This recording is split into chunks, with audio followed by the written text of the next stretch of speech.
This is the continuation of the revamping I posted last on my page. So this particular synthetic hair is the one that I'll be dealing with. So kindly sit, relax and watch till the end. So after I revamp the hair, you can check the last video on my page on how I revamped this particular synthetic hair. I left it outside to dry. I used the sun drying method. I left it to dry for a whole day before I get to this stage. So this stage is where I will be using rollers because there is a particular coils my client told me that she wanted me to achieve, which is this one above. So just watch how I did this coil. It is very simple. If you want to learn how to do revamping, I can still release more of this kind of video on my page. Just comment I want more and I'm going to do more of revamping. So I grabbed my water spray. I didn't add anything to the water. I just add water to it because I want it to be more soft while I'm using rollers to roll it. So this is the particular rollers I'm using. I'm not using the bigger one. So check out, after cutting your hair, you section it to a particular size. This is the water I'm talking about. I grabbed my spray bottle and I sprayed it. When you are combing, you start from the base. Look at the way I'm combing it right here. I started from the base and I am combing it thoroughly. So you comb from the base down to the root of the hair. And anytime you are doing this kind of hair, once you section it with the particular kind of rollers that I'm using here, I don't want to use a bigger roller. So the section that I sectioned this hair was so tiny. So I grab my rollers again. Look at the way I'm rolling it. As you are rolling it, you are pulling it. Roll and pull just to make it tight. And after that, this kind of rollers that I'm using is called the grip roller. So use this grip to hold it. So you can do a recheck on how I'm doing the rolling method. After putting your spray bottle, like I said earlier, you spray it thoroughly. The function of that water is to make the hair wet, damn wet, not really drip wet. So just damn it with that water. You grab your rollers, then you start rolling from the tip. So check out how I'm making it. You don't have to rush, just do it slowly. So if it's your first time trying it, you don't have to rush. Like I said earlier, just be patient with it. It's something that you can do. Don't let anybody tell you that you can't do it, or maybe you try it first and it's not looking like that. No, just keep trying it before you get perfect. So this is a close view of how it looks like.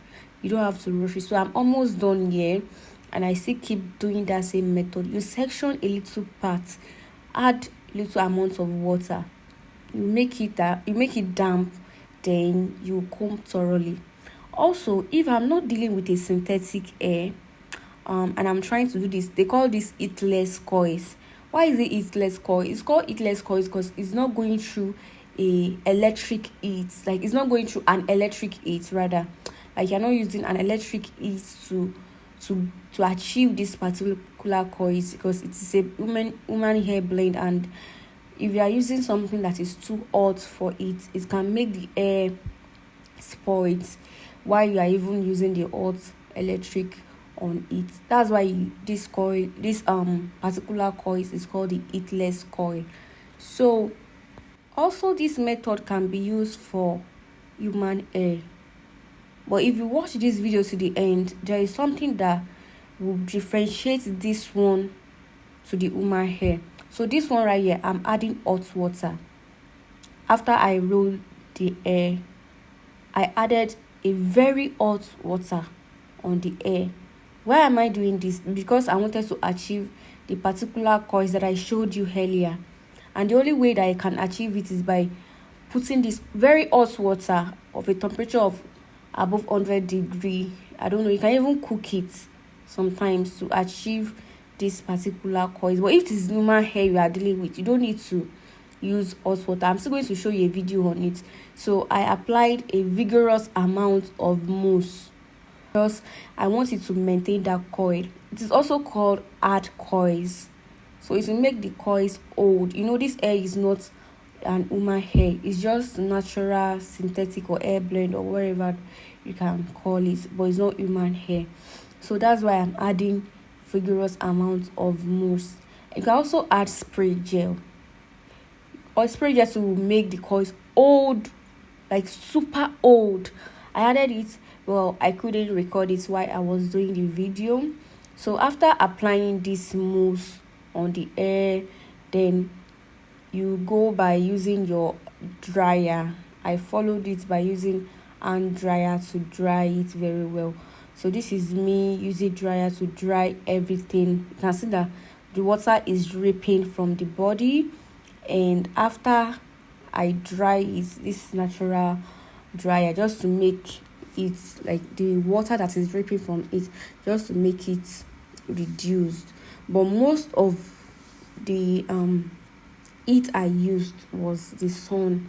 I carried the hair outside to dry it, and I make sure that I dry the hair for like 4 to 5 days. Yes, so this is when I started removing the coils. It is already dried, like super dried.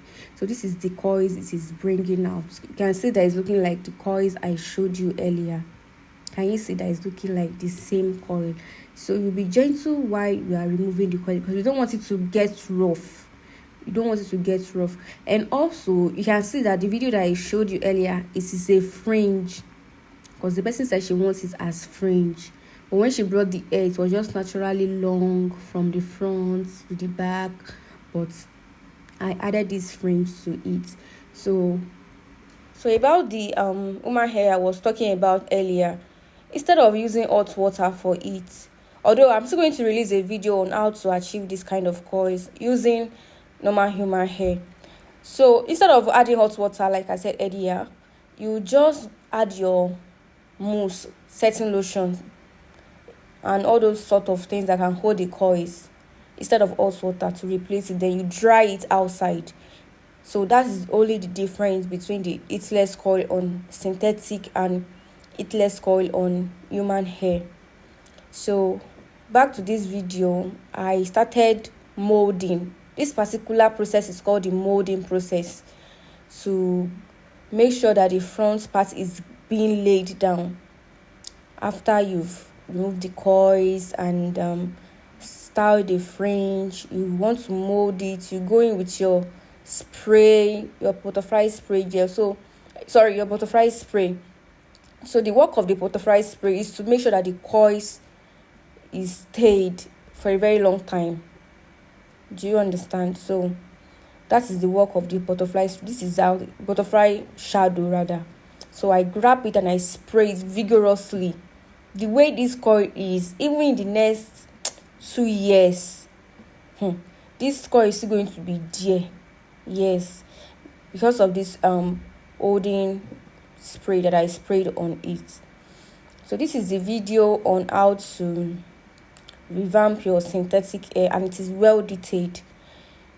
Even if you are dealing with a dead hair, maybe the hair is already dead, if you try this process, I assure you it's going to revive it back to life 100%. And people that don't even know about hair will be thinking that, wow, this hair is human hair, because how can synthetic become coily, etc. So this is the fringe. I'm trying to make sure it looks like it's bobbing. Do you get to bob it? Although I'm not supposed to go in with all this electric stuff because it might spoil it, but I just want to make sure that bob part comes out. That's why I make sure that I use this electric coils for it. So this is how it looks like. I hope you enjoyed this video. Don't forget to subscribe and share and comment for more videos like this. So if you have someone, probably a stay-at-home mom that's still trying to look for what to do, you can try this revamping, and from there your business will start blooming, because people want a good result. And I am sure that this video is well explanatory. So thanks so much for watching. Bye. Wow, I can't just get enough of this hair. Look at the way it's bouncing. No, beautiful hair, beautiful hair. Wow. Bye.